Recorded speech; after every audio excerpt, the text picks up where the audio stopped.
Pai, gente, tô fazendo esse vídeo porque na nossa última reunião, que foi sobre divórcio, eu não consegui trazer a conclusão como eu gostaria, porque eu não tive tempo mesmo. Eu tive que fazer o estudo ali de uma forma rápida e eu não consegui trazer a conclusão como eu gostaria.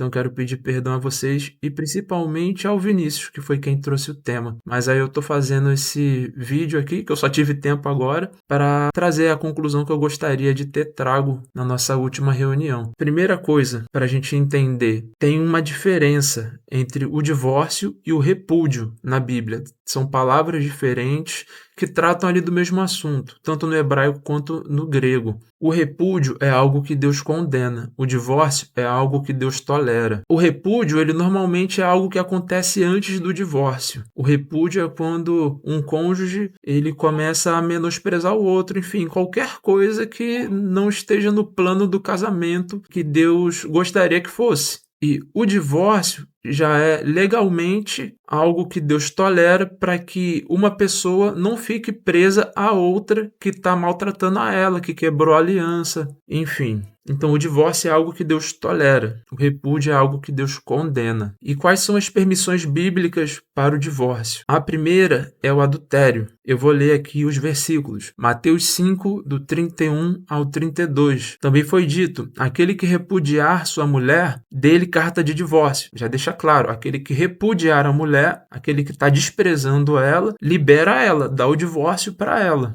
Eu, porém, vos digo que todo aquele que repudiar sua mulher, a não ser por causa de imoralidade sexual, a expõe a tornar-se adúltera, e aquele que casar com a repudiada comete adultério. A única exceção que Deus permite. A gente vai falar aqui de outros, mas o primeiro aqui falando sobre quebra de aliança. É por causa do adultério. O cônjuge adulterou. A pessoa, ela quebrou a aliança, ela transou com outra pessoa. Isso faz com que o casamento seja desfeito. Outro versículo que está falando sobre a mesma coisa.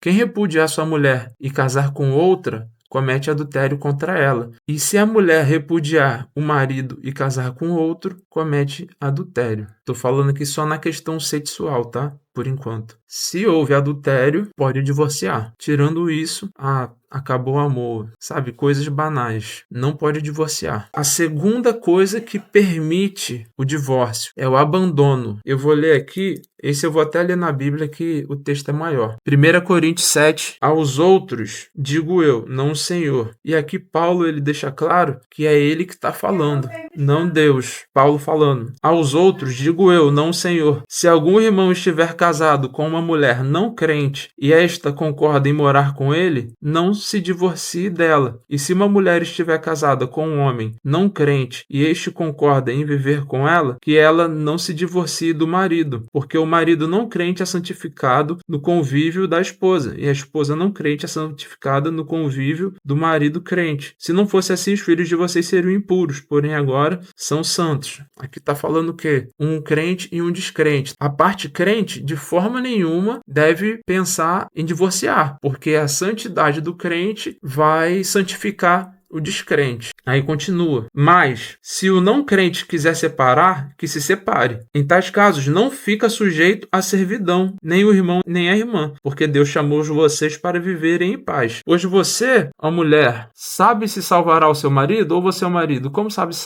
salvará a sua mulher? Então, a parte crente não pode procurar o divórcio por qualquer motivo. Mas a parte descrente, se ela quiser ir embora, o problema é dela. O crente fica livre. Ele fica tranquilo sobre essa questão do divórcio. E o texto fala aqui, porque você não fica sujeito à servidão, aos compromissos que o casamento exige, porque Deus chamou vocês para viverem em paz, o abandono por um descrente. Mas os dois eram crentes e um decidiu abandonar sem nenhum motivo. É porque ele não era um crente de verdade. Ele, na verdade, era um descrente, porque um crente de verdade vai fazer de tudo para que o casamento continue. Daí, num caso desse, depois que a pessoa for embora, eles vão se divorciar. Eu acho muito importante que a parte crente espere ficar sabendo que a parte descrente já está com outra pessoa. Porque, gente, depois de um divórcio, poxa, você não vai sair correndo para casar de novo. Isso é o mínimo, né? É um bom senso. Então dê tempo ao tempo, ore, passe pelo seu tempo de cura. O divórcio é um luto. Por quê? É bom você esperar, porque vai que ele se arrepende e quer voltar. Quando o descrente abandona, normalmente ele vai ficar com outra pessoa. Quando ele fica com outra pessoa, transa com outra pessoa, ali ele quebra de fato a aliança. E aí você fica livre para casar de novo, tranquilamente. Então até aqui, em caso de adultério ou se houver abandono de um dos cônjuges. A terceira coisa que permite o divórcio, Malaquias 2, do 15 ao 6, é a preservação da vida. Vou ler aqui. Não fez o Senhor um, mesmo que havendo nele um pouco de espírito, e por isso somente um?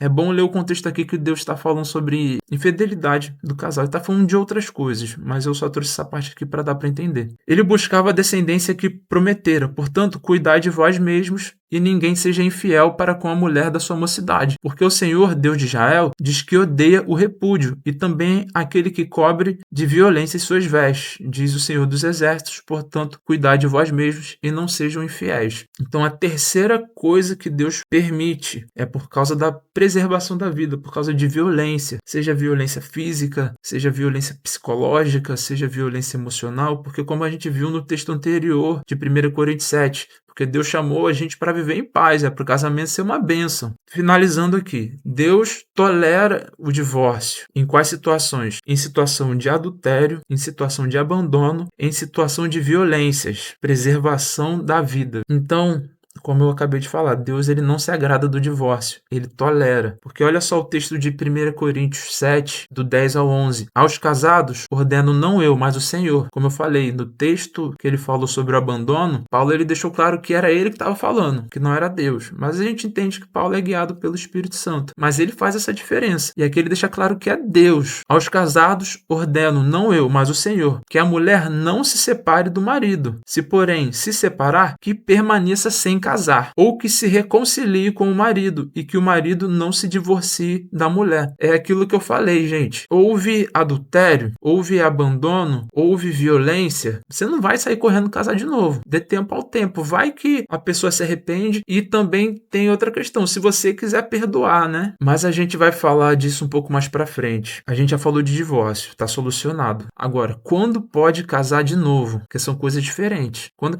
que a pessoa pode ter um segundo casamento?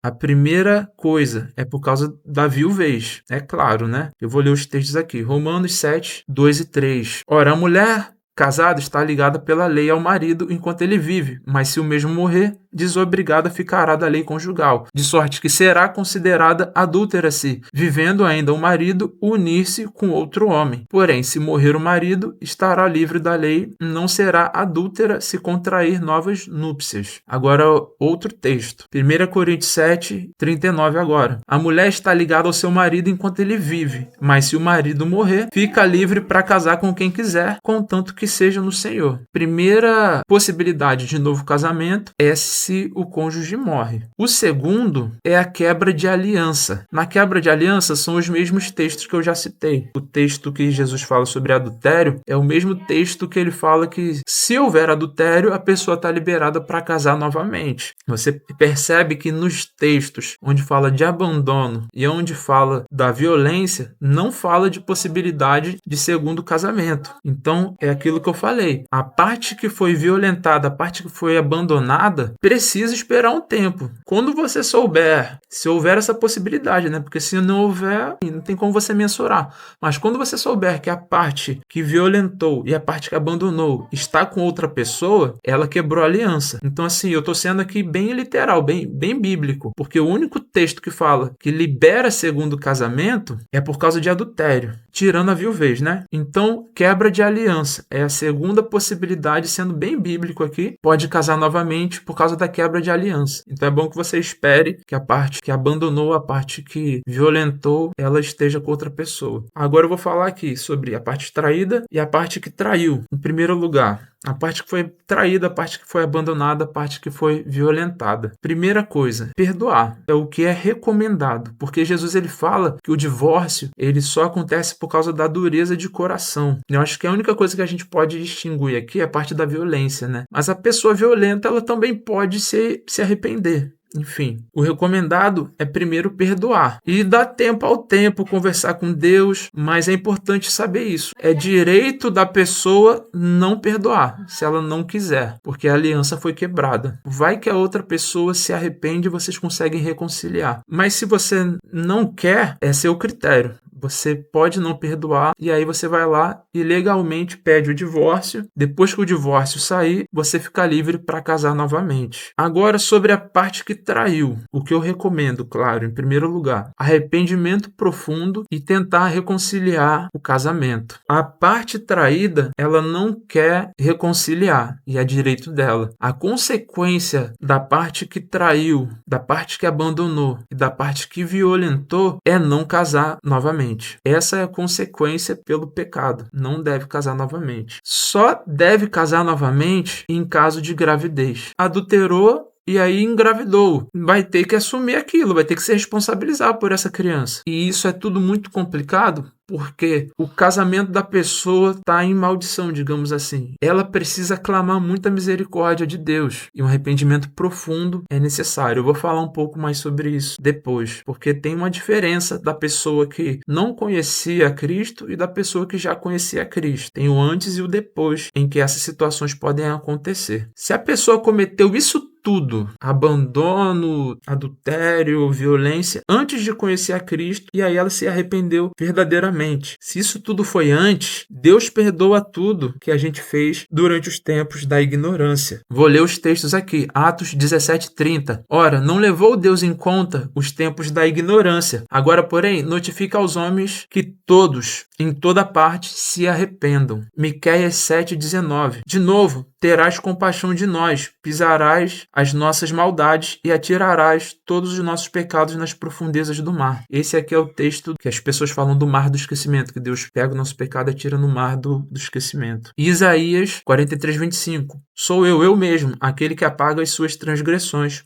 por amor de mim, e que não se lembra mais dos seus pecados. Se a pessoa ela se arrepende verdadeiramente, está tudo apagado. Então, se você cometeu isso tudo antes de você conhecer a Cristo, de você conhecer a verdade, isso tudo passou, acabou e agora você está liberado para casar de novo, enfim, o que você quiser da sua vida. Porque agora você tem a capacitação através do Espírito Santo de você fazer tudo certo. Um exemplo aqui é a mulher samaritana, que tinha 5 maridos, o que ela estava não era dela, e Jesus foi lá pregar para ela. Então, assim, ninguém está eternamente condenado. A partir do momento que você conhece a verdade, é que a coisa fica mais estreita. E aí agora a gente vai falar sobre isso. As pessoas que cometeram isso já conhecendo a verdade de Deus. Como eu falei, a pessoa que cometeu, a consequência é ela não casar novamente. Quando ela pode casar novamente? Em caso de gravidez. Senão a pessoa deve permanecer sozinha pelo resto da sua vida como consequência da quebra de uma aliança. Outra consequência é que a pessoa não pode exercer liderança dentro da igreja. E aí tem o texto de 1 Timóteo 3:2. Convém, pois, que o bispo seja irrepreensível, marido de uma só mulher, sóbrio, prudente, ordeiro, e continua falando as características. E em Tito 1:6 reafirma: é necessário que o bispo seja marido de uma só mulher, tendo filhos crentes, que não possam ser acusados de dissolução nem de rebeldia. E aqui está falando de bispo, mas continuando o texto, fala de diácono também. Enfim, não pode exercer qualquer tipo de liderança, de cargo ministerial. Quem traiu, quem abandonou ou quem violentou, não pode. Já a parte que foi traída, a parte que foi violentada ou a parte que foi abandonada, não tem problema nenhum, porque ela foi vítima. Minhas considerações finais. Tudo tem arrependimento, desde que seja sincero.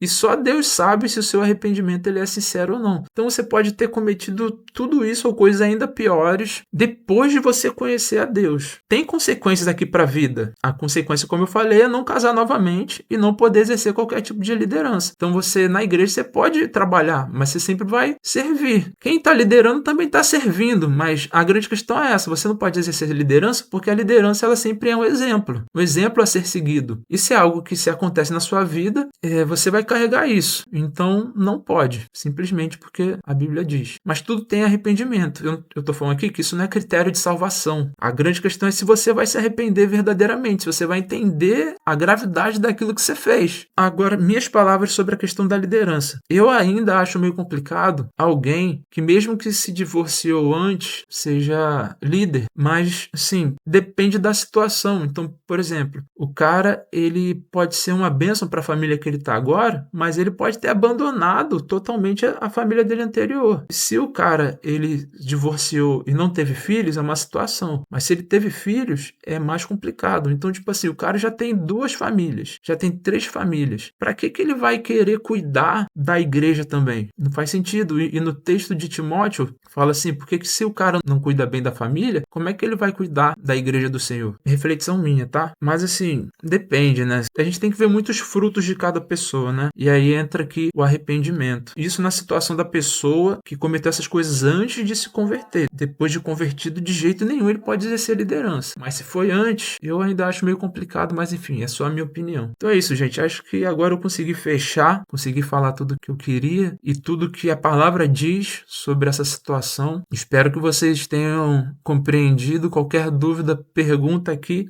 e a gente vai se falando. Deus abençoe. Até a próxima reunião.